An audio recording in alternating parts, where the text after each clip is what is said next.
Hey everyone, thanks for checking out the most recent episode of Before the Breakthrough. I'm Shay Brophy. I am your host, and we're going to be doing something pretty cool here in the next couple of weeks. Two Piece Promotions, a mixed martial arts company out of Michigan. They've got a big show coming up on June 6th, The War at the Wex up in Cadillac. And what we're going to do is we're going to talk to a whole bunch of the guys that are going to be fighting on that card. Talk about what their journey in MMA has been like, as well as all the things outside of the cage that people don't see. And the first person that we're going to see who's fighting on that card, Rashaad Powell, joining us today to talk about his fight on that card. Rashaad, how are you doing today, man? Doing pretty good. How about yourself, man?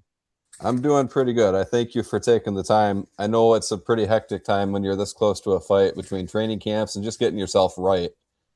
What's the lead up to the fight been like so far for you? It's been pretty good. Just been hitting the sauna, trying to hit cardio as much as I can and change up my diet. Just practicing and drilling the basics, keeping it simple.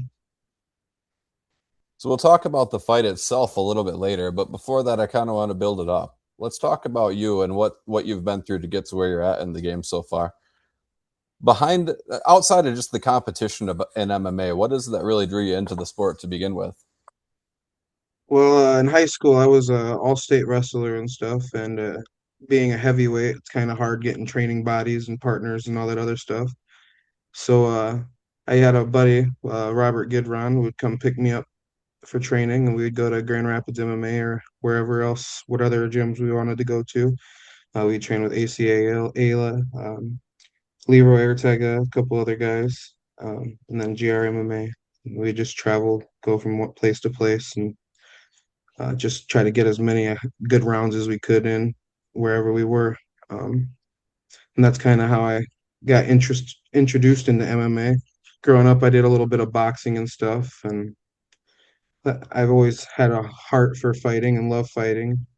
Um, and yeah, I just that's what I like to do, and I'm a fighter, whether it be in football, wrestling, baseball, track. It doesn't matter what sport it is. I'm a competitor, and I just want to be the best me I can be, no matter what it is I do. So And you said something in that sentence that resonates with me. It might not resonate with most people, though.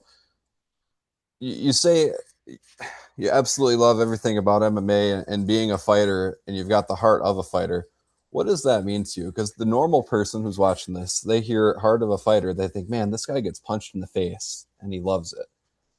What is it about MMA that just does it for you? it's the grind, it's the hustle, it's the every day pushing yourself to be better, to get your schedule in order, to make sure your diet's right, make sure you're stretching and I don't know, doing all the little things right. So really, mixed martial arts for me is just about me being a better man and doing the things I need to do to be there for my kids.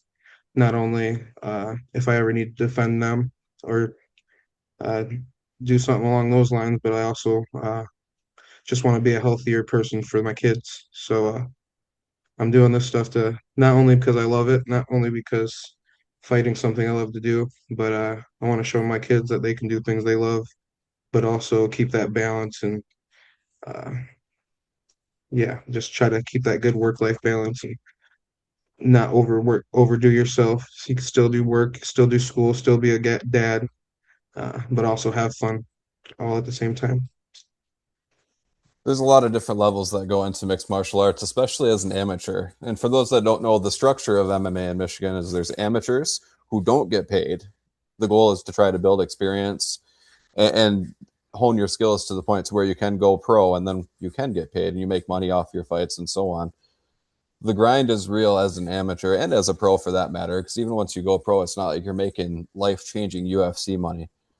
No, But and how if do you're you, smart, if you're smart as an amateur too, I do make money. It's just you got to do ticket sales, sponsorship yeah, packages, uh, sell some t-shirts, do whatever. You gotta build your brand outside of just mixed martial arts. So that way, once you do become a pro, it's just extra money on top of that. So, well, and as you can see by your shirt, you're wearing your own brand. You've got your own brand established already, obviously. And there are outlets to make money in the amateur ranks, but you're not getting paid to fight at the end of the day, Hmm. no matter what. Yes, sir. As an amateur, you don't make a dime in the state of Michigan in Hmm. MMA.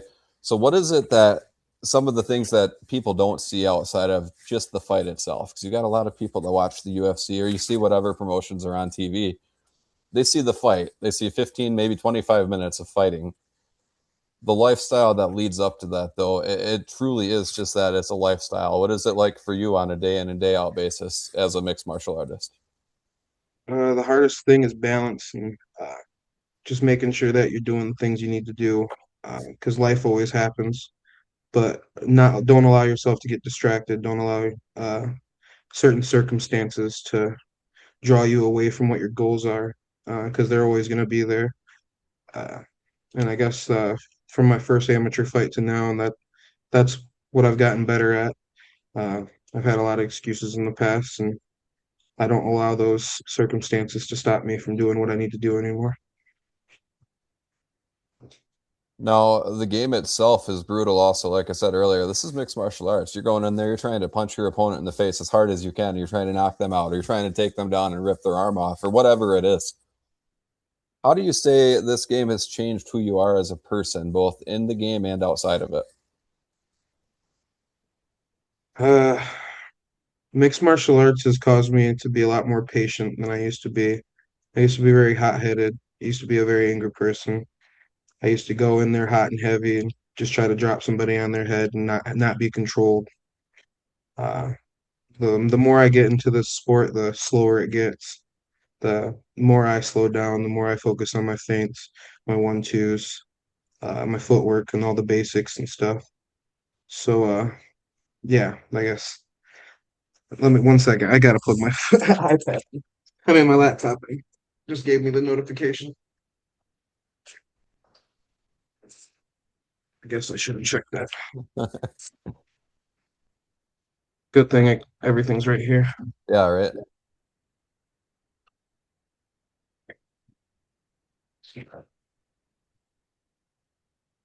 Sorry about that.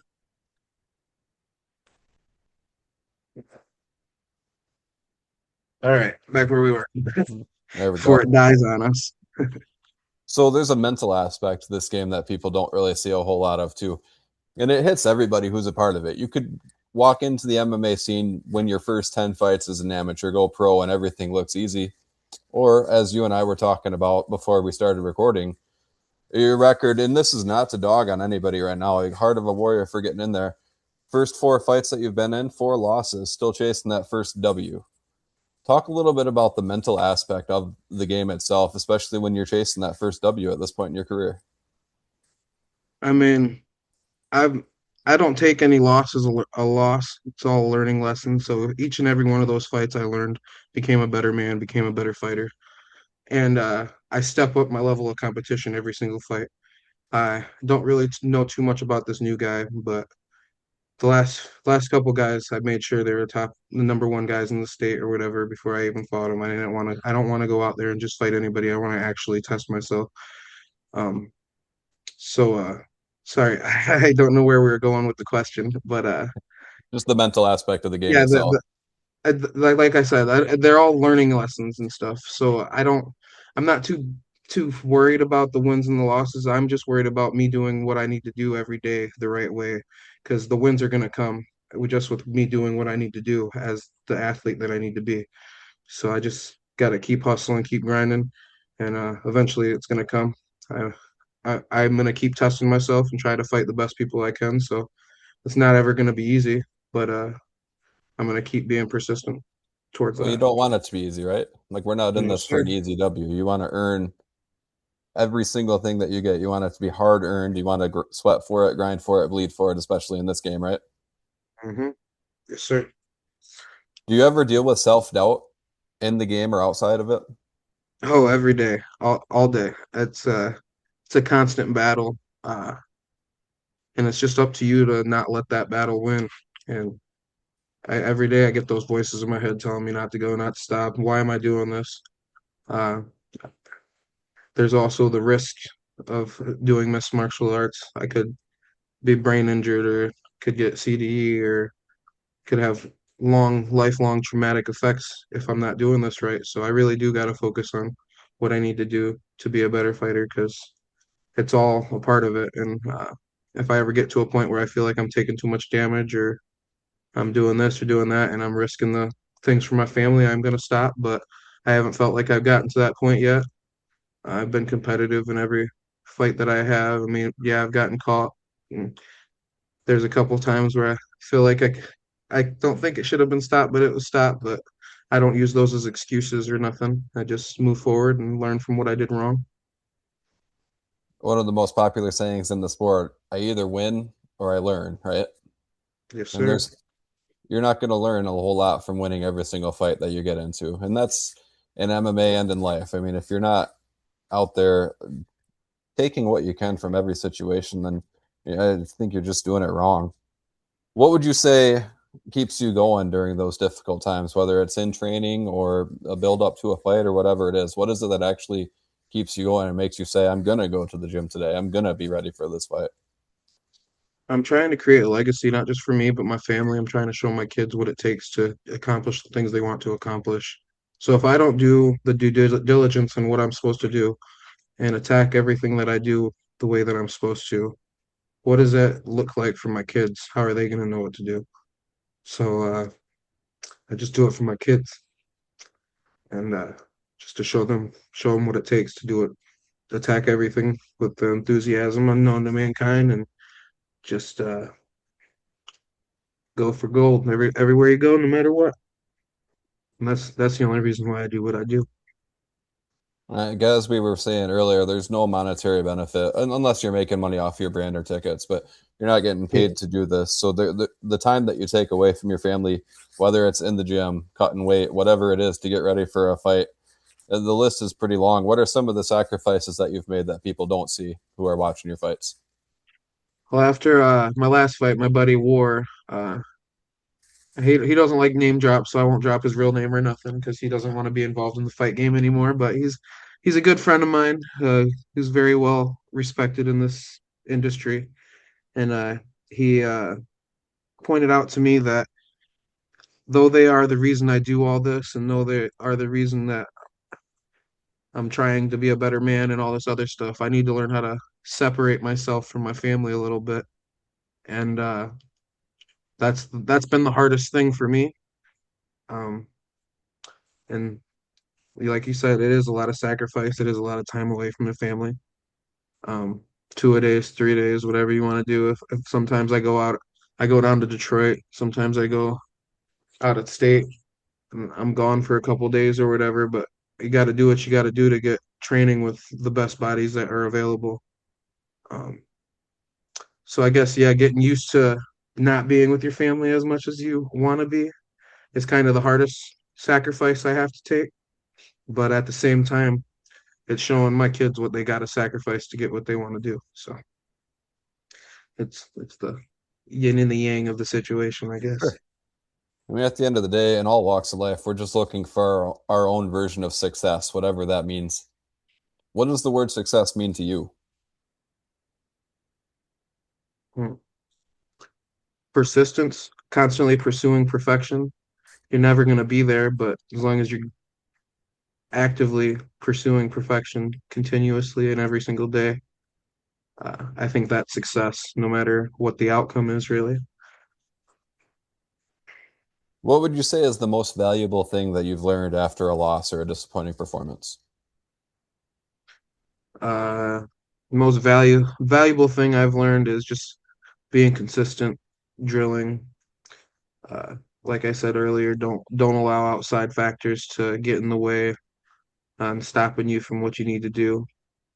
And even if it's as something crazy as a family member passing away or this or that, like yeah, you got to take that time to be with them, but you can't pause your entire life because somebody dies. You can't pause your entire life because somebody's got a terminal illness or your house catches on fire or whatever. I've had a list of setbacks over the last few years, but life never stopped. And my passion for all this never stopped either. So I had to have a harsh reality with myself. Is this something I really want to do, or is it just something that I should just let pass to the wayside. And I made the decision to try to get to the point where I'm doing this full time. This will be my career at some point, but I'm also building things in the background. So when I'm done with this, I can utilize all the networking and all the different partnerships and things I've made to have other opportunities in the future outside of fighting as well. So So that kind of leads into my next question. You just said it right there. Like, this is going to be your career someday.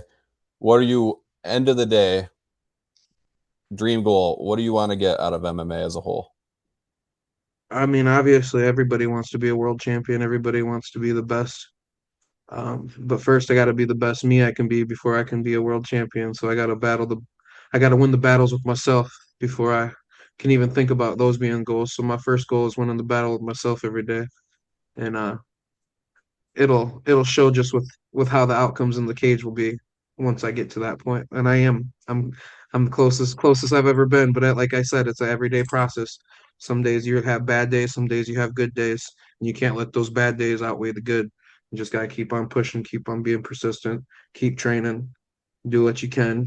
You roll your ankle, you break your hand, you do this. I guess you're gonna be hitting miles, or I'm gonna be hitting the chest or whatever because I can't do nothing with my leg. I'm not stopping no matter what sort of circumstance happens. And I guess that's the most important thing I've gotten from all this. So when you're building up for a fight, and like I said, right now we're just short of a month, less than a month, you'll be in the cage. How do you know when you're actually ready for the fight that's in front of you? Honestly, every fighter I know that actually is in like even Sean Strickland said it last week or the week before. 30 minutes coming into that fight, I think I'm gonna lose every fight. I don't go in there thinking I'm the best person in the world. I'm I don't think I'm a tough guy. I don't think I'm a big strong person, you know? Uh I know my weaknesses, I know my strengths.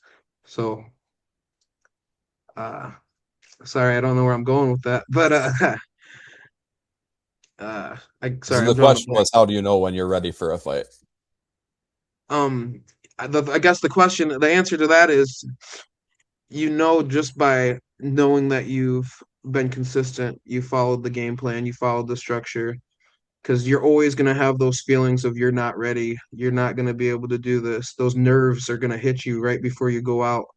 You just got to trust that you did what you needed to do, you did the training you needed to do, you cut the weight you needed to, you did all the right steps. You just got to believe in the fight camp, believe in your structure, and as long as you lean on that, I think that's the hardest thing to do is trust that you did what you needed to do.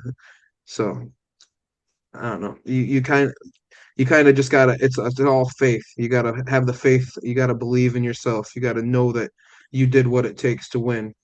And I guess it's just a belief thing. You never really know. You just believe that you can do it. In my opinion. Well, and what you just said really hits home too. I mean, you mentioned Sean Strickland. He had the big fight a couple, was it last weekend or 2 weekends ago against Kazmat. Not a lot of people thought he was going to win that fight going in, and he went out there and he did it. I mean, it's true underdog story personified right there. And I feel like that's a little bit of maybe where you're coming from with your thoughts on your career so far as well. Yeah, a little bit. We're working on it. We're getting better. Everybody loves an underdog story, man. I think it's fantastic. Who are you outside of the game? Uh, I'm a father of four beautiful children with one angel baby, so five total. I have a beautiful wife. Uh, I have a lot of animals. I sell chicken eggs and produce, and I help people manage their properties, estates, and farms, and going to college for business administration and project management currently. So I've got a list of things that I'm working on and actively pursuing. But yeah, I well, that's a long, different story of who I am outside of fighting. But I guess out of all that, I'm a father and a man that's trying to build a legacy for my kids. At the end of the day, it doesn't matter what I'm doing. So How important is it, and how do you actually go about finding that balance between the game itself and then your personal life? Well, honestly, with anything, you're never going to have balance if you're trying to be the best at anything. There's going to be shortfalls. You just got to be ready for them. There's going to be times where I'm not going to be able to spend time with my family as much. There's going to be times where I not going to be able to work as much because I got this going on. I'm not going to be able to focus on school as much because I got this. But those times where I do got to focus on those jobs, I got to put 150% into each one of those tasks because I do got a lot going on. So it's just each season I got to balance my schedule accordingly based on what the end goals are for that season, and it's a constantly evolving process every day, every season. Um, just brings different problems. Winter, I do different work in the winter than the summer, and the summer in the fall and the spring. Change seasons change, jobs change. Everything is always constantly evolving. So yeah. So, what is stepping into the cage on fight day? You take the walk down the ramp, you walk up the steps, you get in the cage, they lock that door, and you're looking at your opponent across the way who's ready to knock your head right off your shoulders. What does it mean to you when you actually take that walk down there and you get in the cage and they announce your name as a fighter who's getting ready to take part in the next fight? It's the most peaceful, like building up to the walk is nerve-wracking kind of most times. But that walk and getting in the cage, you feel like the lightest you're like the lightest you've ever been. Like, I don't know, it's a feeling that you can't get anywhere else. I've performed, I've wrestled at state tournaments. I've played football and done all these other crazy things, been on TV, blah blah blah. But something about being in that cage is just a euphoric feeling, and I wouldn't trade it for the world. Honestly, I love that feeling. I mean, yeah, I haven't got the win yet, but uh, that feeling of getting in the cage is never gonna go away. I love it. I enjoy it. I thoroughly enjoy fighting and love this lifestyle I choose to live. I just got to do it a little better and keep doing it better every single day. Now, when the fight is over with, win or lose, like you said, you've been through this four times already. This will be your fifth fight. At the end of the fight, and this is win or lose, no matter what, do you think that the fans out there watching understand the emotional toll that a fight takes on you and then the days after as well? Unless you stepped into that cage, you're never gonna understand. It's just it is what it is. It's So walk me a through whole that different process mindset. and the days after a fight then. What's the emotional toll like for you on a mental level? The weight's lifted a little bit. There's a lot of pressure before stepping in that cage. You got a lot of stuff you got to do. It's kind of like a nice reset.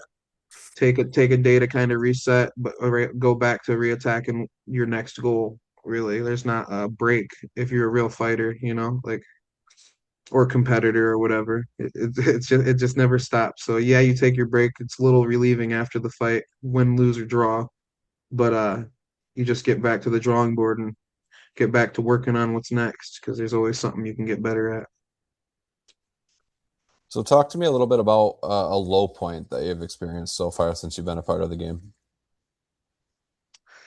My lowest point probably in the fight game in particular. My second fight, I battled through a bunch of stuff and cut like 45 pounds to make it to the fight, and it was to the point where I was cramping and convulsing kind of on my bed a little bit because I did it the wrong way, and most people probably would have gave up, but I didn't tell nobody about it. Didn't say nothing. Didn't tell my wife. Didn't talk to nobody. I just got in the car, put my sauna suit on because I still had 10 pounds to cut, and just started spitting in a jar and doing what I could for the last 14 hours or whatever to cut the weight. Because I physically couldn't do it. So that's the lowest. Well, actually, that's the start of it. And then during the fight night, come to find out, my gallbladder was bad and almost exploded on me during the fight, and I had to get it removed a month later. So I learned the hard way of what not to do and how not to push your body. Um, because I pushed my body to an extreme. So I'm not allowing myself to do that anymore. And That's good. I'm glad to hear just that. actively working on my diet, actively working on my game plan and my structure, and leaning on it and depending on it to be right. And then I'm always a sponge, no matter what gym I'm at, no matter where I go, no matter who I'm talking to. It's a doctor, a nutritionist, a coach, this or that. I'm just trying to take in whatever I can because I'm a novice, honestly, when it comes to any of this stuff. And the moment where you start feeling like you're not a novice and you know everything is when you lose in this game. So I'm just gonna continue to be that sponge, continue trying to learn, continue learning new techniques and new ways of doing things because I could be doing it wrong right now, but at the same point, I gotta commit to the game plan because it's what I think's best right now. So just gotta like keep commit to the game plan as I do, but reassess after each fight and take whatever knowledge is given to me in whatever corner it is. Kind of reassess everything every time. So you talked a little bit about something that I like to talk to other fighters about. The weight cut, it's brutal. Weight cutting weight to get ready for a fight is one of the hardest things that you come across in this sport. What's a And normal weight cut look I've like for never you? had to cut weight until MMA. Okay. I was in wrestling, I was always underweight. Football, you don't have weight classes. And I got to that dad mode a little bit, got up to 350 pounds, and people were asking me to fight because they've seen that I trained with people and they've seen me fight before. And I just said yeah because I love to fight the first couple times. And I wish I wouldn't have. And I'm not training like I'm not doing what I like that anymore. But the first few fights I had, I literally came off the couch and just cut a bunch of weight. Didn't train. Didn't do this. Didn't do that. Did everything the wrong way. Still came out guns ablazing and put on a show for everybody or whatever. But I haven't touched my potential yet. Not even close. And I know it. So I just got to keep grinding and keep hustling, keep driving, just keep trying to be a better athlete, better person, better man, all that jazz. So what's a normal weight cut actually look like for you when you're in the process? Right now, the last couple fights, haven't really been too focused on the weight cut too much. Because the last fight it was a super heavyweight. Right now I'm about 20 pounds over the 265 max. So got about 20 pounds to cut in the next couple weeks. Mm. It ain't too bad compared to the 40, 50, 60 pounds I had to cut before. Uh, Do you have a Actually, specific dang, it was process like or 80, 90 pounds I cut before. But yeah, Oof. I do a water load fast a lot of times. So I'll increase my water for a little bit and then I'll cut it down a little bit right before. But on top of that, my macros are really important. So when I'm cutting, normally like at my maintenance, I'm at like 300 grams of protein and 250 grams of carbs every day.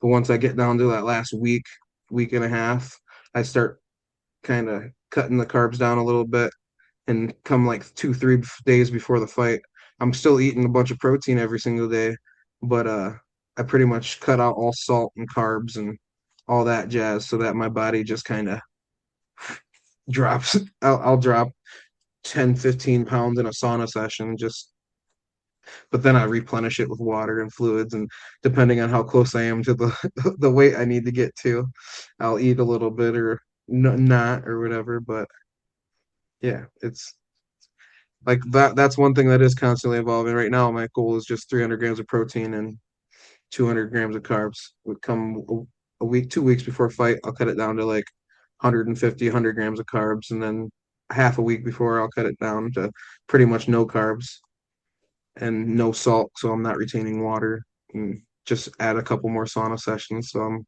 losing some of the water because I just water loaded a little bit. But yeah, I got some sort of a system at least now. It's not just go out, destroy myself, go sit on the. I would literally just sit on the workout bike for as long as I could until I couldn't go no more with layers on layers on layers. And then I'd go sit in the sauna when my legs were done. Then strip it all off, go check my weight, put dry stuff on, do it again. And that was 8, 9 hours sometimes of doing that just to try to get down to a weight that I knew I shouldn't have. So I won't overcut ever again. So I'm okay with missing weight by a pound or two or three. I'm not. I don't want to ever miss weight. If it's a championship fight, never gonna miss weight. But these fights right now at super the state commission too don't care a whole lot at heavyweight.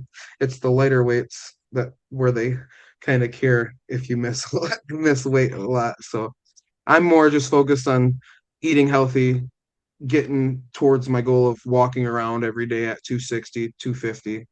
Uh, not there yet, but like I said, like before my last fight, I was walking around at 320, and I'm back down to 280 right now. So we're just continuing the progress down and not allowing ourselves to yo-yo back like we used to. My fight before the last fight, I got down to 250, and then I had another baby and shot back up to 330. So I gotta stop with the excuses, stop with the yo-yoing, stop with allowing life to get in the way, and just keep committing to the structure and the game plan that I have. So switching gears a little bit now, like I said earlier, the fight itself is on June 6th. I believe your opponent is Isaac Dalton. It'll be a heavyweight fight. Where are we at in the ramp up here in training as the fight starts to get a little bit closer? It's just heavy cardio, lots of shadow boxing, focusing on feint head movement, and just simple footwork and technique, and just finalizing the few. I don't want to give too much away, but finalizing the Right. Yeah, no, definitely don't few want to give game anything away. few game plans and stuff that I am looking to capitalize on. So it's just uh, pretty much honing in on the game plan and focus on getting the lactic acid out of me from doing all these two a days and recovery and stretching and cardio. And that's pretty much about all it is until fight camp, a fight night. So, like I said, War at the Wex, two-piece promotions, June 6th in Cadillac. I'll be there doing some announcing and interviewing guys that win after the fights, and then you'll be there, obviously, fighting as well. Do you have a link or anything like that that people can buy tickets to the show if they're interested? Yeah, underneath the when you go and buy your tickets online, every fighter has their name. You can click on the link and you just put my name, last name I believe it is. You just put Powell on it. Um, and yeah, you just type if you want to support me and support my career, go ahead and just add me to your ticket link, and it's as simple as that. Well, I'll tell you, Rashaad, I'm looking forward to seeing you in person. Looking forward to a great time there in Cadillac. It's going to be a lot of Been a fun. long time, brother. I can't wait to give you a big old hug. Been a while. It has been a very long time. It's good to catch up with you again. The last thing I want to ask you before I let you go here, because I know you got some life to get back to. What's your advice to somebody who's thinking like maybe this MMA thing is for me too? Find a home, find a gym, commit to it, and don't let the outside world stop you from the dreams that you want to accomplish, no matter what it is, no matter who it is. Just commit and follow through. That's all you got to do. And you'll be surprised with where that gets you. Like I said, man, I'm looking forward to seeing you fight. It should be a great time. The War at the Wax for two-piece promotions in Cadillac on June 6th. Any last the floor is yours. Anything you want to say, promote yourself, promote your brand, anything at all? Yeah, absolutely. Any local businesses interested in sponsorship packages, feel free to shoot me a message on either my personal page or my fight page. Um, I have some sponsorship forms I can send to you, and uh, yeah, just thank you for my past sponsors with Country Roots. We have Redbeard Seed Co. out of Oregon. Um, my businesses have sponsored me obviously a few times. So if you ever need some eggs or produce or need some yard work or food plots or demo or any sort of projects that you need help managing or whatever at your homes or whatever, just let me know. And I'll be happy to help you out. Rashaad Powell, thanks again for taking the time, man. I'm looking forward to seeing you throw down in a couple of weeks here. Thank you guys. Appreciate you having me. All right, take care, buddy. This has been Peace. the latest episode of Before the Breakthrough. This is what we're going to be doing for the next little bit here. We're going to be talking to some of these guys and what their journey has been like. And, it's kind of cool to just talk about the things that the casual fight fan doesn't really see. As we got to see here today with Rashaad, it's not just a fight, it's a lifestyle. There's a whole entire build up to it. There's a process to everything that these guys are doing to get ready to put on a show for their fans and potential sponsors. And like Rashaad said, this is a not just for fun. This is career ambitions. This is what he's trying to do with his life. So we're going to talk to other guys that are in the same boat, that are in the MMA game, and they'll be competing on this card on June 6th in Cadillac as well. Guys that are trying to make a career out of it. And then there's also at least one pro fight on this card in the main event with guys that have taken the next step towards making that dream a reality. They're actually making money from their fights, and they've made that next step towards their own breakthrough. And that's what we like to talk about here on the show. I'm Shay Brophy, the host of Before the Breakthrough. Thanks, everybody, for joining us today. We'll catch you next time.